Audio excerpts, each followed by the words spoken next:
Microsoft এক্সেলে অনেকের একটা common সমস্যা সাফার করেন, সেটা হচ্ছে আপনি যে সময় কোনো ডাটা এন্ট্রি করেন, এন্ট্রি করার পর আপনারা দেখেন কিন্তু এই ডাটাগুলো আপনি যে সময় ফিট দেন তখন কিন্তু ওই ফাইলটার মধ্যে কিন্তু বর্ডার আসে না, অর্থাৎ প্রত্যেকটা যে সেল আছে প্রত্যেকটা সেলের যে বর্ডার আছে সেই বর্ডারটা আসে না। সো সেখানে কিন্তু অনেকে বুঝতে পারে না আসলে বর্ডারটা আপনি কিভাবে দিবেন। সো আমি প্রথমেই একটা এক্সেল ফাইল ওপেন করি। এই যে আমার একটা এক্সেল ফাইল আছে, দেখেন এখানে প্রোডাক্ট ইনফো নামে একটা কিছু ডাটা আমি এন্ট্রি করে লিখছি এবং এক্সেল ফাইলের মধ্যে যেখানে আছে product name, product price, product quantity. So product name আছে এই যে কতগুলা, এবং প্রোডাক্ট কতগুলো প্রাইস আছে, এবং কতগুলো প্রোডাক্ট কোয়ান্টিটি আছে। এখন এই যে আমার একটা ইনফরমেশন গুলো আছে বা এক্সেল ফাইলটা আছে, আমি চাচ্ছি এটাকে প্রিন্ট করার জন্য। সো প্রিন্ট করলে আমরা কি করতে পারি, এই যে কোনো একটা সেলের মধ্যে ক্লিক করার পর কন্ট্রোল+A দিয়ে এই সবটা আমি সিলেক্ট করলাম। তো সিলেক্ট কেমনে করবেন, যে কোনো একটা ঘরের মধ্যে ক্লিক করার পর বা সেলের মধ্যে ক্লিক করার পর কন্ট্রোল+A চাপবেন, তো এটা সিলেক্ট হয়ে যাবে। সিলেক্ট হয়ে যাওয়ার পর আপনি কন্ট্রোল+P চাপলে এরকম একটা অপশন চলে আসবে। এই যে দেখেন প্রবলেমটা কিন্তু আপনাদের এইখানে এটা হয়। দেখেন এই যে আমার শীটটা আছে এটা কিন্তু বর্ডার নাই, দেখেন এই যে প্রোডাক্টের এটার বর্ডার নাই, প্রত্যেকটা যে সেল আছে এখানে বর্ডার নাই। কিন্তু আপনি যদি এক্সেলে ফিরে যান তাহলে দেখেন এই যে প্রত্যেকটার মধ্যে কি আছে, বর্ডার আছে। এই যে এই ঘরের মধ্যে বর্ডার আছে, এই ঘরের পরে বর্ডার, এখানে বর্ডার, অর্থাৎ প্রত্যেকটা ঘরের মধ্যে বর্ডার আছে। বর্ডার কি, প্রত্যেকটা সেলের চারপাশে যে দাগ দাগ এটাকে আমরা বলি বর্ডার। সো এইখানে ঠিক আছে বর্ডার শো করতেছে, কিন্তু আপনি যে সময় কন্ট্রোল+H চেপে ডাটাটাকে সিলেক্ট করে কন্ট্রোল+P চাপবেন, চাপার পর আপনি যে প্রিন্ট প্রিভিউটা দেখাবে, এই যে দেখেন এইখানে কিন্তু এই যে বর্ডারটা নাই।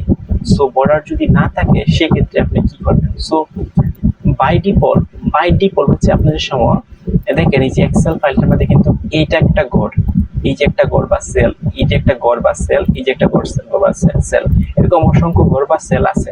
এখন বাই ডিফল্ট আপনি যে সময় মাইক্রোসফট এক্সেল ডাটাগুলোকে এন্ট্রি করবেন তখন কিন্তু আপনার দেখতে পারবেন ঠিক আছে যে একটা ঘর, কিন্তু আপনি যখন প্রিন্ট করবেন তখন কিন্তু এইগুলাকে এক একটা ঘর মানে কাউন্ট হবে না। সো আপনাকে বর্ডার দিয়ে নিতে হবে। সো বর্ডার দিয়ে নেওয়ার জন্য আপনি সবকিছু ডাটা এন্ট্রি করার পর আপনারা কিন্তু দেখতেছেন সব ঠিকঠাক আছে। এই যে দেখেন এই ঘরের চারপাশে কিন্তু একটা বর্ডার আছে বা দাগ আছে, বা প্রত্যেকটা ঘরের একটা দাগ কিন্তু দেখা যাচ্ছে, কিন্তু অ্যাকচুয়ালি এটা এক্সেলে আপনাকে কাজ করার সুবিধার্থে দেখাইছে, কিন্তু আসলে যখন আপনি প্রিন্ট দিবেন তখন কিন্তু এটা শো করবে না। আমি আবারও দেখাই, এই যে দেখেন এই যে প্রিন্ট করার সময় কিন্তু এটা শো হচ্ছে না।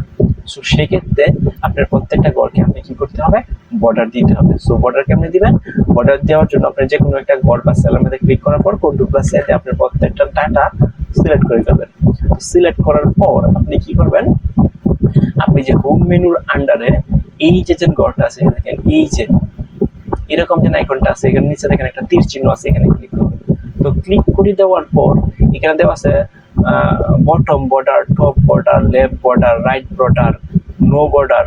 বাই ডিফল্ট কিন্তু নো বর্ডার দেওয়া থাকে। সো আপনি কি করবেন, আপনি যে অল বর্ডারে ক্লিক করে দিবেন, অল বর্ডার। সো আমি এই যে দেখেন ক্লিক করে দিলাম অল বর্ডারে। এখন কিন্তু এই যে সেলগুলা বা ঘরগুলা কিন্তু এখন দেখেন একটু গাঢ় ভাবে আসছে, তার মানে হচ্ছে এখানে কিন্তু বর্ডার প্রয়োগ করা হয়েছে। আমি ধরুন আবার ওইটাকে নো বর্ডার করে দিই, দেখেন নো বর্ডার করে দিলাম। দেখেন এই যে প্রত্যেকটা ঘর কিন্তু একটু মানে হালকা বোঝা যাচ্ছে, কিন্তু আপনাদের সময় কন্ট্রোল+A তে সিলেক্ট করার পর এইখান থেকে অল বর্ডার করে দিবেন, এই যে অল বর্ডার, তখন দেখেন এই ঘরগুলো কিন্তু আরো গাঢ় ভাবে আসতেছে। এখন যদি আপনি প্রিন্ট দেন তাহলে এই যে দেখেন বর্ডারটা কিন্তু চলে আসছে, তো প্রত্যেকটা ঘরের মধ্যে কিন্তু চারপাশে এই যে দেখেন বর্ডারটা আসছে।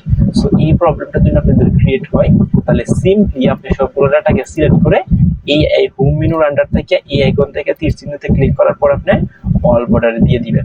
তাহলেই হচ্ছে আপনি প্রিন্ট করলে, তাহলে আপনি যখন প্রিন্ট করবেন তখন কিন্তু এই বর্ডারটা থাকবে। ওকে, আদারওয়াইজ কিন্তু আপনি বর্ডারটা দেখতে পারবেন না। ওকে।